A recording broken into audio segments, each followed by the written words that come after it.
स्वागत है दोस्तों आपके अपने चैनल ऑन स्टडी क्लास पर। मैं आज आप लोगों को हिंदी का ऑब्जेक्टिव कराने वाला हूं जो कि हिंदी व्याकरण से है। तो आप लोग ध्यान से देखिएगा और आप लोग पहले ही इसका जवाब देने की कोशिश कीजिएगा, ठीक है।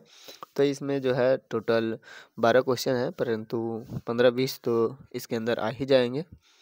इसको समझिएगा थोड़ा ध्यान से और बहुत ही इम्पोर्टेंट बनता है क्योंकि ये हर एक एग्ज़ाम के लिए है, वो चाहे 8 हो, 9th हो, 10th हो या 11th-12th कोई भी हो, ठीक है ना। जब भी आपके साथ हिंदी है और रहता ही है। तो चलिए देखते हैं। अंतःपुर, अंतःपुर का संधि विच्छेद करना है। तो यहाँ पर अंतःपुर का संधि विच्छेद क्या होगा, ये देख करके आप अंदाज़ा लगा सकते हैं कि आप विच्छेद करने का मतलब है कि ऐसा दो शब्दों को तोड़ना है जो जिसका कोई अर्थ हो। ऐसा नहीं तोड़ लीजिए जिसका कोई अर्थ नहीं हो और वो ऐसा टूटता ना हो। तो कुछ ऐसा विच्छेद होगा जिसको आपको याद करके रखना होगा और कुछ को आप अंदाजे से कर सकते हैं। जैसे यहाँ पर जो है विसर्ग संधि जो है यहाँ पर, यहाँ से ये ऑप्शन सी आपका सही हो जाएगा। क्यों होगा? क्यों? अंतः जोर पुर सही होगा। ये तो अंतपुर सही नहीं होगा, ना अंतपु जोर र होगा और नहीं, ऐसे नहीं तोड़ा जाता है। ये दोनों ऑप्शन ही बिल्कुल जो है वो गलत है, ठीक है। अगला जो क्वेश्चन है वह निम्न में से शुद्ध है। कौन सा शुद्ध है? ये है या ये है या ये है या ये है। तो सिंदूर जो है आपको जो दिख रहा है वो करेक्ट दिख रहा है, सही है। और आपका जो नेक्स्ट है वो सूर्य में दुर्गुकार होना चाहिए, जो गलत है। और स्वागत में ऐसे तो लिखाता नहीं है क्योंकि आधा डंटी स होता है ना, आप इसको देखे होंगे कहीं ना कहीं। और ये जो है वनवास सही है, यानी कि यहाँ पर सिंदूर सही नहीं होना चाहिए था, परंतु एक ही सही होना चाहिए था। यहाँ पर ये भी है क्योंकि जो सवाल में था शायद वो इस तरह से था, परंतु जो सही लिखने की वजह से हाथ के मिस्टेक से ये सही ही लिख पाया है, जो कि ऑप्शन ए और डी दोनों हो जाएगा, ठीक है। अगला सवाल जो है आपका वो है सभा शब्द का लिंग है ना। तो सभा कौन सा लिंग है? स्त्रीलिंग है या पुल्लिंग है? तो देखिए आ की मात्रा जो देती है वो स्त्रीलिंग देती है, ठीक है ना। तो इसलिए सभा जो है वो स्त्रीलिंग शब्द हो जाएगा। ऐसे इसको देखिएगा क्योंकि आ की मात्रा पुल्लिंग भी देते रहता है, तो वो ये प्रैक्टिस का चीज़ है, इसको देखते रहिएगा, इसीलिए मैं यहाँ पर लेकर के आया हूँ। तो फिर आपका जो नेक्स्ट सवाल है कि मोहन आया किस काल का उदाहरण है। तो मोहन आया, आया पास्ट है, क्या है? पास्ट है, उसको हम हिंदी में सामान्य भूत काल कहेंगे, ठीक है। वर्तमान काल है से रहता है ना। भविष्यत काल गागेगी से रहता है, तो इसलिए ये सब नहीं होगा। Option A is the correct answer हो जाएगा। फिर आपका नेक्स्ट जो सवाल है वो है भाई बहन कौन समास है? भाई और बहन, तो यहाँ पर बीच में और छुपा हुआ है।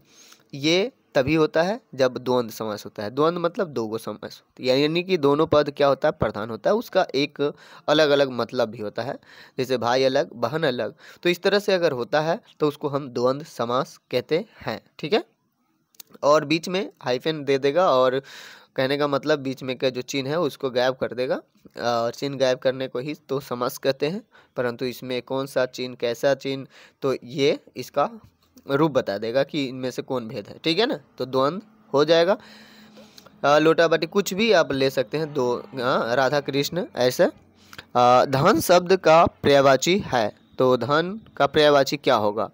तो जैसे कि आप लोग को मुंह पर या कभी हमेशा ही सुनते होंगे कि संपत्ति, धन संपत्ति क्या है? तो धन संपत्ति तो आपका संपत्ति ही देख करके ही पता चल गया कि यही इनका पर्यायवाची है और ये सब इनका पर्यायवाची नहीं है। जब मिल जाए तो दिमाग नहीं लगाइएगा कि इसको नहीं जानते हैं तो यही टिक मार देते हैं। अक्सर यही करते हैं लोग कि जो नहीं जानते रहते हैं उसी में टिक मार देते हैं। आखिर देखिए, जिसको सही से जानते हैं उसमें मार दीजिए। अगर आपको पता है कि इस तीनों के बारे में जानते हैं और ये नहीं पता है और ये तीनों का जो आंसर है वो इस क्वेश्चन का नहीं है, तो आप चौथे को सेलेक्ट कर सकते हैं, ठीक है ना, एलिमिनेट करके, जो कि आप लोग करते भी नहीं होइएगा। अगर करते हैं तो बहुत अच्छी बात है। यहाँ पर है विधवा शब्द का विलोम शब्द है होगा। तो विधवा जो शब्द है उसका विलोम क्या होगा, उल्टा क्या होगा? तो जिसका पति मर जाता है उसको विधवा कहते हैं, तो जिसका स्त्री मर जाता है उसको सधवा कहते हैं। क्या कहते हैं? सधवा। विधवा और सधवा इसका विलोम शब्द है। क्लियर। फिर आपका नेक्स्ट क्वेश्चन जो है वो है झूला शब्द में कौन प्रत्यय है। झूला क्या है, झूल जोर आ, झूला। तो यहाँ पर जो है आपका हो जाएगा ऑप्शन क्या हो जाएगा, आ, यानी कि ऑप्शन बी क्या हो जाएगा, बी। क्यों, इस को जो प्रत्यय होता है वो लास्ट में लगता है, ठीक है, और जो उपसर्ग होता है वो शुरू में लगता है। जिस शब्द के शुरू में लगता है उसको उपसर्ग कहते हैं, और जो शब्द के लास्ट में लगता है मूल शब्द के, तो इसमें क्या कहते हैं, उसको प्रत्यय कहते हैं। तो झूल जोर आ, झूल जोर आ, झूला। तो ये आ की मात्रा दे रहा है ना, तो यहाँ पर झू अलग और ला अलग नहीं सोचिएगा। हाँ, एक शब्द है ये झूल और आ, तो कुछ जो है इसका जो थ्योरी देख लीजिएगा तो दिक्कत नहीं होगा, नहीं तो यहाँ से प्रैक्टिस करके खुद समझने का कोशिश कीजिएगा तो समझ में आ जाएगा। क्लियर, ये प्रैक्टिस का चीज़ है। अगर अगला जो है क्वेश्चन वो है कि बुद्धिमान शब्द का स्त्रीलिंग क्या होगा, है ना। स्त्रीलिंग रूप जो है ये इनमें से कौन होगा, तो बुद्धिमानी होगा या ज्ञानी होगा या बुद्धिमानी होगा या बुद्धिमती होगा। तो इसमें जो है बुद्धिमानी शब्द, बुद्धिमान शब्द का बुद्धिमानी नहीं होगा, यानी कि सीधे क्या होगा, तो इसका जो है बुद्धिमती ही सही हो जाएगा। क्यों, आप इसको देखे भी होइएगा, तो बुद्धिमती क्या हो जाएगा, करेक्ट आंसर हो जाएगा। फिर अगला आपका जो क्वेश्चन है वह है दूध के दांत ना टूटना मुहावरे का क्या अर्थ है। तो दूध का दांत नहीं टूटा है, अभी कुछ करने लगा है, ऐसे करके कोई आदमी बोलते हुए आप लोग या कोई कहीं भी या कहीं पर सुने होंगे तो आपको ध्यान होगा। दूध के दांत न टूटने का अर्थ होता है उसको अभी अनुभव नहीं हुआ है, वो अनुभवहीन है, अभी उसको अकल नहीं है कि आगे क्या होने वाला है, यानी कि जो फ्यूचर की बात है। तो अनुभवहीन होना, दांत ना टूटना इसका अर्थ नहीं होगा, तो ऑप्शन ए हो जाएगा, अनुभवहीन होना, ठीक है। फिर आपका नेक्स्ट जो सवाल है वह है कि निम्न में से कौन शब्द सर्वनाम है। तो सर्वनाम जो होता है वो संज्ञा के बदले आता है, तो यहाँ पर मोहन जो है संज्ञा ही है, कमला, गुड़िया, ये सब क्या है, ये किसी न किसी का नाम है, ये संज्ञा है। इसके बदले अगर आ सकता है वो है आप, क्या है, आप। मोहन के बदले आप कह सकते हैं, कमला के बदले भी आप कह सकते हैं, गुड़िया के बदले भी आप कह सकते हैं, यानी कि संज्ञा के बदले जिन शब्दों का प्रयोग होता है उसको हम क्या कहते हैं, तो सर्वनाम कहते हैं। तो आप ऑप्शन बी जो है करेक्ट हो जाएगा। फिर आपका जो नेक्स्ट क्वेश्चन है वह है त का उच्चारण स्थान क्या होगा। त को बोलने से कहाँ से आवाज आती है, त।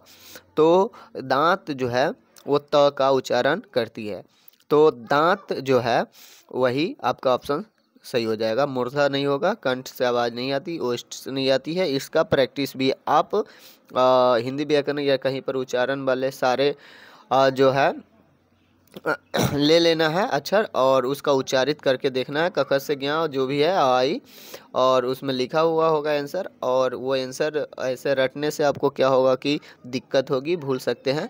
तो आप उसको क्या कीजिएगा, उच्चारित कर करके उसको सेट कीजिएगा कि हाँ ये बिल्कुल सही, हाँ ये कंठ का उच्चारण कर रहा है, और ऐसे करके दिमाग में ऐड कर लीजिएगा। उसके बाद आपको पता चलेगा जिस समय एग्ज़ाम में या कहीं पर क्वेश्चन रहेगा तो आप ऐसे ही उच्चारित करके अनुमान लगा सकते हैं, क्योंकि आपका अपना अनुभव होगा। तो फिर मिलते हैं नेक्स्ट वीडियो में और क्वेश्चन के साथ, तब तक आप लोग अच्छे से पढ़ाई कीजिए। Thank you for watching.